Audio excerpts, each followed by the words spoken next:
very good evening. Nice to have you join us on the news at 5, reaching you from Channels Television's global headquarters in Lagos, Nigeria.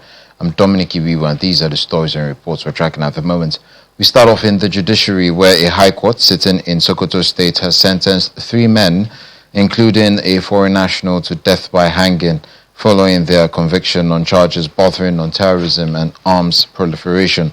The convicts, Yusuf Mohammed, also known as Salau, a Nigerian, Jabi Alhaji Yale, and Kabiru Mohammed, were apprehended on 13th June 2025 by the Department of State Services Counterterrorism Unit in connection with cross-border criminal activities bordering on arms trafficking and terrorism. The case, marked SS 45C 2026, was presided over by Justice Mohammed Nuruddin Bello of High Court Number 23, Sokoto. Delivering judgments, Justice Bello found all 3 defendants guilty as charged and sentenced them to death by hanging. The court also ordered the forfeiture of all monetary exhibits recovered from the convicts to the federal government.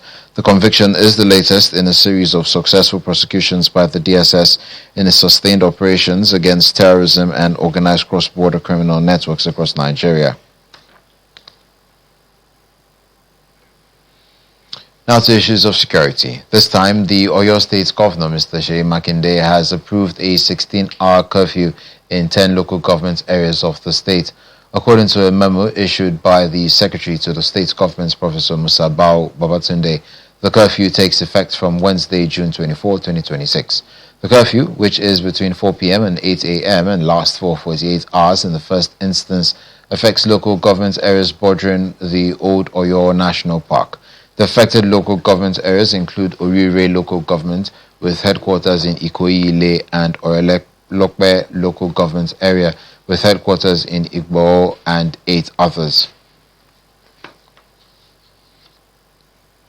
The National Drug Law Enforcement Agency (NDLEA) has dismantled a fortified industrial-scale methamphetamine laboratory operated by a Nigerian-Mexican drug cartel deep inside Takpa Village Forest in Ibarakpa North local government area of Oyo State. The operation, carried out on June 17, led to the arrest of 5 suspected cartel members, including a 56-year-old Mexican methamphetamine expert and 4 Nigerian collaborators. NDLEA says the facility was a sophisticated factory-level drug production site equipped with reactor pots, distillation units, mixers, condensers and drying machines. Large quantities of precursor chemicals, including caustic soda, sulfuric acid, and other substances used in meth production, were also recovered. NDLEA Chairman Brigadier General Mohammed Buba Marwa described the operation as another major breakthrough against transnational drug syndicates and a strong warning to criminal networks attempting to establish synthetic drug hubs in Nigeria's southwest region.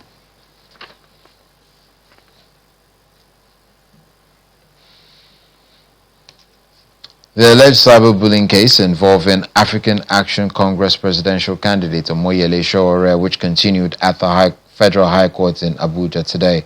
Mr. Sowore is facing prosecution over alleged false claims made against President Bola Tinubu on social media, where he referred to him as a criminal. Mr. Sowore is to remain at the Kuje Correctional Center pending the ruling on an application seeking to set aside the revocation of his bail and the bench warrant for his arrest.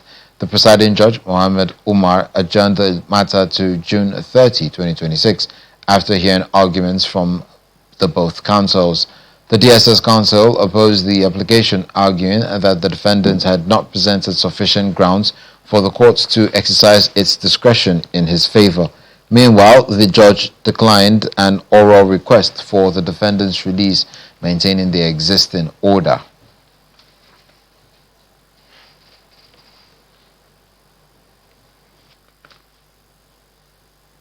Staying in the courts, former Kaduna State Governor Nasir El-Rufai is back at the Federal High Court in Kaduna for the continuation of his trial on alleged charges of financial misconduct filed against him by the Independent Corrupt Practices and Other Related Offences Commission. Mr. El-Rufai arrived at the court premises at about 9:30 a.m. under security escort. He is facing allegations of abuse of office, financial impropriety, and fraud during his tenure as governor, claims he has denied. The case was adjourned to June 24, 2026 after two co-defendants failed to appear in court at the previous sitting. Justice Rilwan Aikawa had earlier granted Mr. El-Rufai bail in the sum of 200 million naira with two shorties, while an application to vary the bail conditions was later rejected by the court. The two co-defendants are expected to be present for today's hearing. Meanwhile, journalists were again barred from covering proceedings inside the courtroom.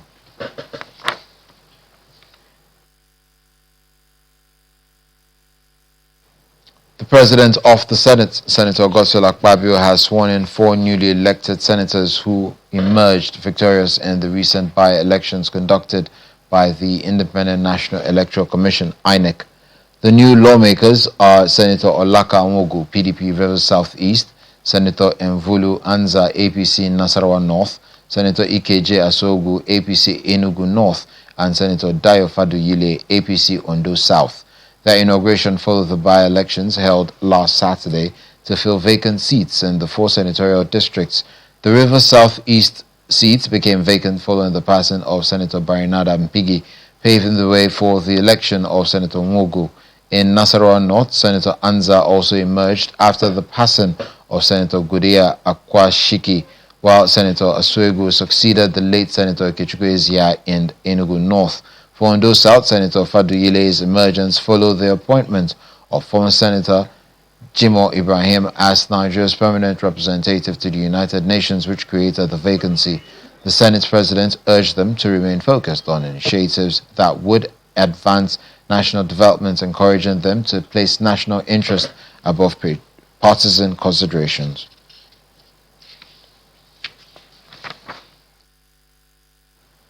The 109th National Executive Committee meeting of the People's Democratic Party led by Abdurrahman Mohammed is holding at the PDP National Secretariat in Abuja.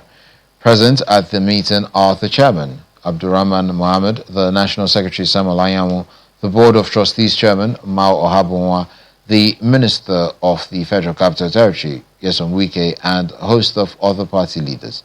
Part of the meeting's agenda is the presentation of certificates of return to candidates who emerged from the primaries ahead of the 2027 general election.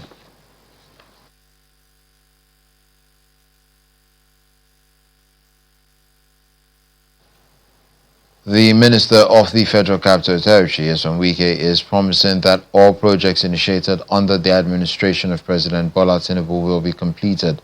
The minister gave this assurance while flagging off the construction of a 6 kilometers road from Now University to the Body of Benches complex in Ring Road, Phase 3 in Abuja. Thank you very much. The FCT administration concluded the 10th day of project commissioning with the flag off of the extension of Body of Benches Ring Road. The road is notorious for gridlocks, especially when there are major legal events at the Body of Benches complex, which include the annual call to bar ceremony for new lawyers.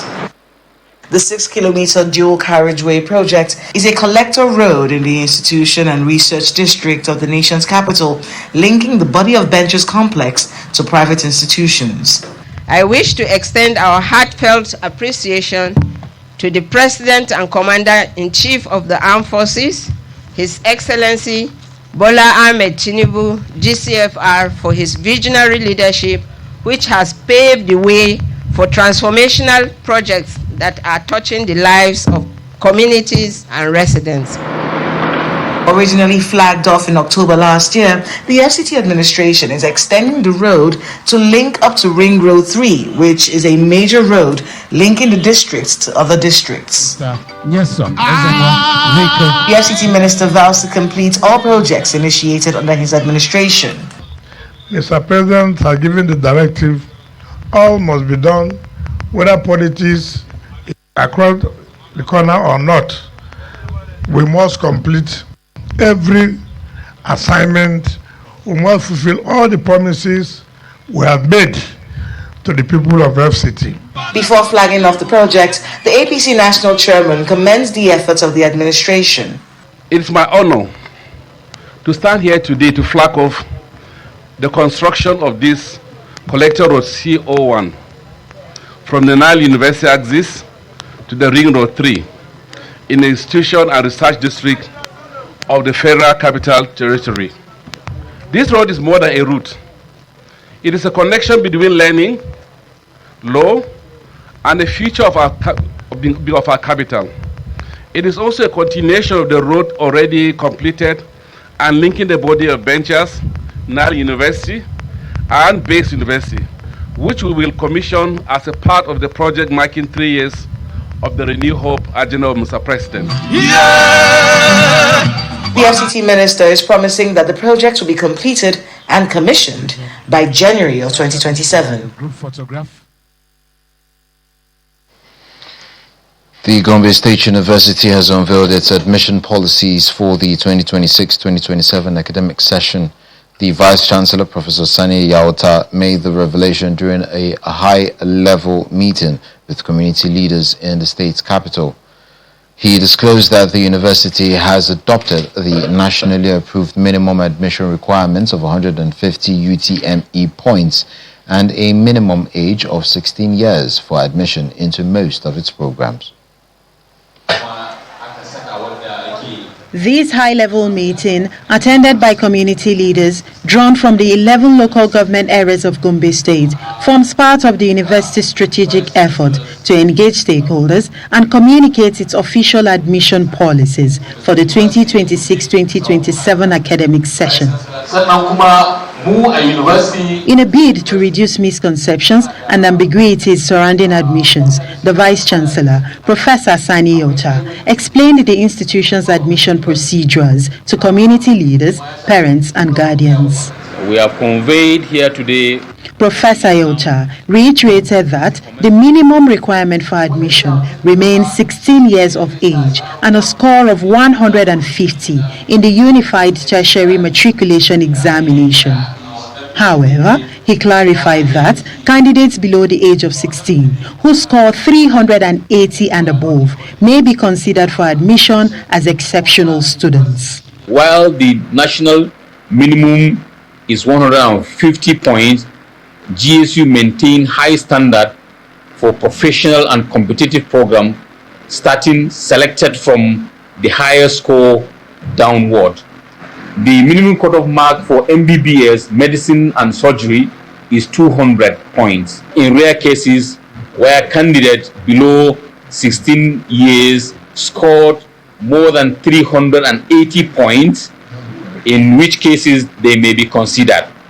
While commending Governor Inuwa Yahaya for repositioning the university, Professor Yaota encouraged applicants who scored below 200 points and may not qualify for highly competitive programs to explore other courses offered by the institution. To our dear candidates, do not be discouraged by the competitions or limited space in certain programs. Success in life is not defined by a single course of study.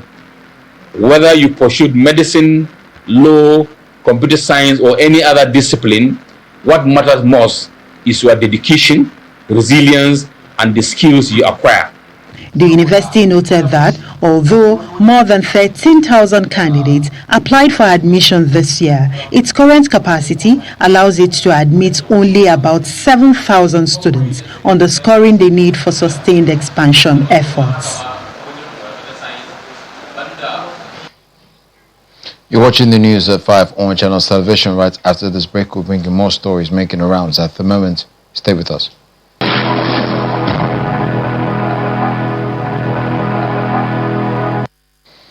Welcome back. The Adamawa State Government, in collaboration with the Livestock Productivity and Resilience Support Project, a World Bank initiative, is making efforts to resolve the crisis between farmers and herders in the state.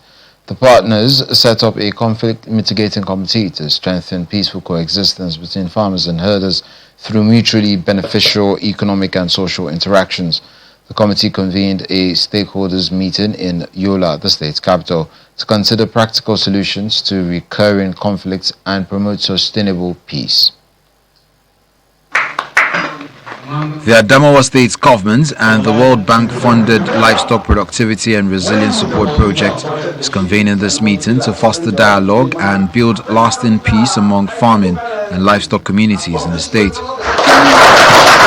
The Stakeholders meeting is attended by community leaders, security agencies, farmers, herders and religious leaders under the Conflict Mitigation Committee of the project. You're here today because you're contributing your own quota for the peaceful coexistence between farmers and herders in Adamawa State. This workshop meeting wouldn't have been organized at a better time than now, because we're very sure it is now that people are going to their farms and rents are fully established. We're here today because we want to identify the key drivers of conflict between farmers and herders and profile a solution. The meeting considered several factors that have led to the years of misunderstandings, including grazing routes, farmland encroachment, access to water resources, among other issues. The stakeholders also discussed options to mitigate the disputes. On both sides, Magban and Afan and Mietiala, it will give us ample opportunity to have data. Data is very important in anything we do. We need it. It will, any issues that we have, please bring it up so that we'll be able to tackle it head on. This meeting is timely, and in most of places, the farmers and the herders are already, into a particular program which is trying to at least figure out where the brutalities are, so that farmers can freely move, so that the herders can freely move with their cattle, and as well as farmers can go by doing their normal activities without any hitches. The state government urges the parties to respect and sustain proper communication channels to avoid any tension. Government must have in its grasp clear-cut distribution of these physical inventories that you can see and touch that have direct bearing on the survivability of both the herder and the farmer. Participants at the meeting agreed that continuous dialogue, respect for established regulations and collective responsibility remain critical to preventing conflicts and promoting sustainable development.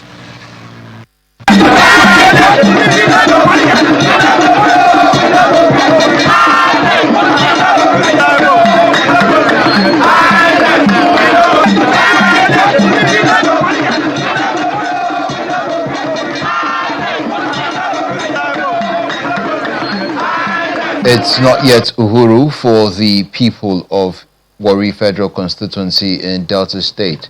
In spite of President Bola Tinubu's intervention, the people of Ishekiri still seem to be dissatisfied with the handling of the controversial constituency delineation in Warri South local government area.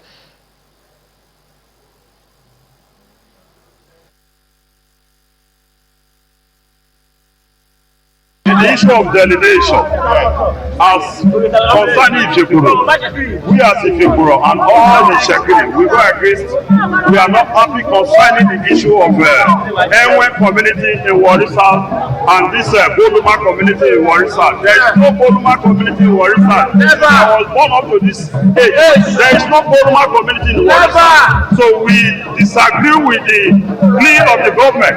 We are against it, and we stand as a community and as a tribe to make sure we go against anything that will make that plea to stand. I will not allow INEC to create community for the Ijaws in Warri South. And again, this place you want now, this is Ifekuro community.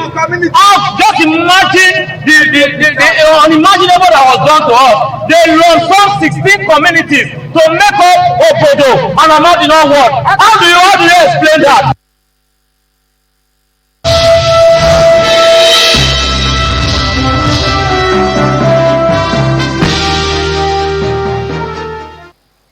And on business news, despite the central bank's sustained efforts to fully integrate digital payments and financial inclusion across the country, the amount of cash held outside Nigeria's banking system rose to 5.19 trillion naira last month. This amount represents a 2.15% or 109.34 billion naira increase when compared with the 5.08 trillion naira volume of cash held outside banks in April. At the same time, the figure also indicates a 12.07% year-on-year jump from the 4.63 trillion naira level recorded in May last year, an indication that large volumes of cash remain outside formal banking channels. Nigeria exported over 30.6 trillion naira, that's $19.1 billion worth of goods to the rest of the world between June last year and January this year. And this is according to the trade flow data compiled by the United Nations International Trade Statistics Database, UN Comtrade. The latest finding by the UN database agency shows that the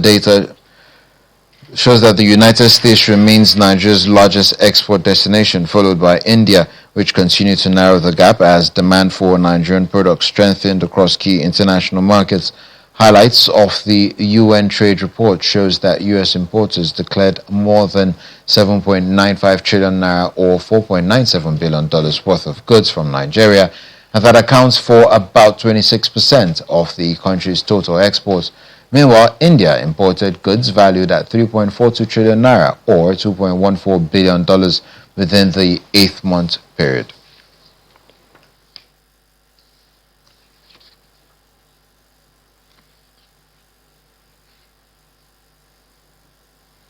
The manufacturing sector, the backbone of Nigeria's fast-moving consumer goods industry, is being tested by energy unreliability, and this is according to one of the country's major diversified manufacturing and distribution conglomerates, B. Johnson's. Speaking on our Business Morning program, the CEO of the over 160-year-old company, Narendra Nagarkar, joins the call for improved power supply to help fast-track the industry's growth within a short period of time. It's been the major challenge for any major industry to come into this country. I think two factors. One is power and one is the road infrastructure. If these two things are improved, or even if the industry sees that there is a positive effort in that direction, it will change a lot of things, and probably the flow or the inflow will improve. Today power is a bottleneck, because if you have to put up a factory or a manufacturing setup which is of a large size, you would have to generate your own power, which becomes a bottleneck, because that adds up to your production cost, and that makes it incompetent for you to work in this, at least in the neighboring countries. With what is going on and in terms of investments coming in, I see these numbers growing phenomenally in the next at least 2 to 3 years. And that would be a very positive indication to the world that Nigeria is open for business, and we would be in a better position if we are able to talk maybe 2-3 years from now. And that's it on the news at 5, reaching from Channels Television's global headquarters. For updates, kindly visit our website. That's www.channelstv.com. I'm Dominic Iwiwu. Up next is The World Today.